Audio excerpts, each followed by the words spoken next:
ভারতের ছাত্র ফেডারেশনের পক্ষ থেকে ছাত্র যুব ভবনে এক সাংবাদিক সম্মেলনের আয়োজন করা হয়। উপস্থিত ছিলেন এসএফআই ও টিএসইউর বিভিন্ন নেতৃবৃন্দ। মূলত গত 4 মে ককবরক স্ক্রিপ্ট নিয়ে মুখ্যমন্ত্রী একটি চিঠি তাদের নিকট এসেছিল। সেই চিঠিতে উল্লেখ ছিল যে সিবিএসই বোর্ডের ছাত্রছাত্রীরা শুধুমাত্র বাংলা হরফেই তাদের পড়াশোনা এবং পরীক্ষা দিতে পারবে, কিন্তু রোমান হরফে পড়াশোনা এবং পরীক্ষা দিতে পারবে না। এই গোটা বিষয়টি সিবিএসই বোর্ডের তরফ থেকে নির্দেশ দেওয়া হয়েছে।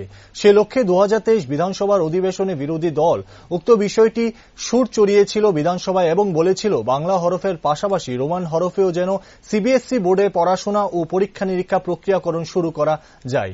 ঠিক সেই মর্মে সমর্থন জানিয়ে টিএসইউর সাধারণ সম্পাদক ওনার বক্তব্য পেশ করেন। কারণ বিগত বামফ্রন্ট সরকারের আমলে বাংলা এবং ককবরক উভয় ভাষাতেই পড়াশোনা হয়েছিল এবং পরীক্ষা দেওয়া হয়েছিল, কিন্তু বর্তমানে কেন হয়নি তা নিয়ে প্রশ্ন।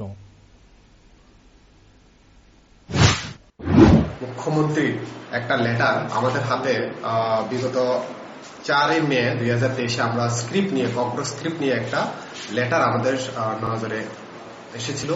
সেই স্ক্রিপ্ট বা এই লেটারের বিষয় নিয়ে আজকের এই প্রেস মিট। প্রথমেই উনি উল্লেখ করেছেন যে সিবিএসই বোর্ডে নাকি এটা নিয়ে আপনারা জানেন রাজ্যের 2023 প্রথম বিধানসভা অধিবেশনেই বিরোধী দলের পক্ষ থেকে এখানে আওয়াজ সুর চড়িয়েছিল যে রোমান এবং বেঙ্গলি দুইটা স্ক্রিপ্টই যাতে করা হোক সিবিএসই বোর্ডের যে এক্সাম বা পড়াশোনার ক্ষেত্রে।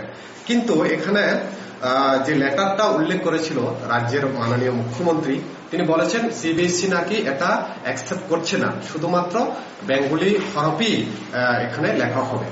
তো আমাদের দাবি এটাই থাকবে যে আমরা বেঙ্গলি হরফে থাকবে, এটা ভালো কথা, আমরা এটা কোনো বিরোধ করছি না।